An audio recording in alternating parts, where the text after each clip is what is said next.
তানজিম হাসান সাকিবের ইনসুইঙ্গারটা পড়তেই পারেনি সাইফ হাসান, তাতেই নিজের প্রতি বিরক্ত। একজন ব্যাটারের সবচাইতে বড় শক্তি বোধহয় তার স্কিল আর সাথে আগ্রাসন। কম বা বেশি সাইফের দুইটাই আছে, তাই তো ওইভাবে বিট হওয়ার পরে ডাউন দ্য উইকেটে এসে ছক্কা, একদম দেখার মতো একটা শট। ক্রিকেট তো এমনই, একটা বলে আপনি বিট হবেন, কিন্তু মাথায় থাকতে হবে পরের বলটা যাতে বাউন্ডারির বাইরে মারতে পারেন, ঠিক সাইফ হাসানের মতোই।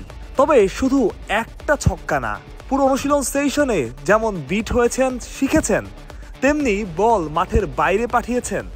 স্ক্রিনেও হয়তো আপনারা দেখতে পাচ্ছেন।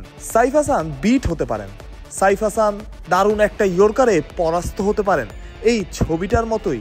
তবে সবচাইতে গুরুত্বপূর্ণ অনুশীলনে শেখা, ফিরে আসা, পরের বলটা আরও ভালোভাবে খেলা, ভুল থেকে শিক্ষা নেওয়া। শনিবারের অনুশীলন সেশনে সাইফ করেছেন তার পুরোটাই।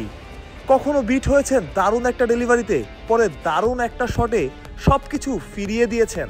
এটাই একটা ব্যাটারের সার্থকতা, অনুশীলন সেশনের সার্থকতা, যেখানে সুযোগ থাকে ফিরে আসার, শেখার। সাইফ শিখেছেন, ফিরে এসেছেন। সাইফ হাসান অল্প দিনেই মানুষের মনে জায়গা করে নিয়েছেন। দারুণ পাওয়ার হিটিং অ্যাবিলিটি, দারুণ কিছু শট, ফেরার মানসিকতা, এই ছবিগুলোর মতোই। যেমন বলের লেন্থ বুঝতে না পেরে বোল্ড হওয়া, তারপরে আবার ছক্কা মেরে সব হিসেব বুঝিয়ে দেওয়া। সাইফকে দর্শকরা পছন্দ করেন ছক্কা মারতে পারেন বলে, আগ্রাসী বলে, এটাই বাস্তবতা। সাইফ হাসানের ক্যারিয়ার বলতে গেলে সবেই শুরু হয়েছে, যদিও সাইফের অভিষেকটা অনেক আগে। কেউ কেউ বলতো টেস্ট প্লেয়ার, সেই টেস্ট প্লেয়ার তকমা ছেড়ে ফেলে দেশের মানুষের মনে জায়গা করে নেওয়া চারটিখানি কথা কিন্তু না।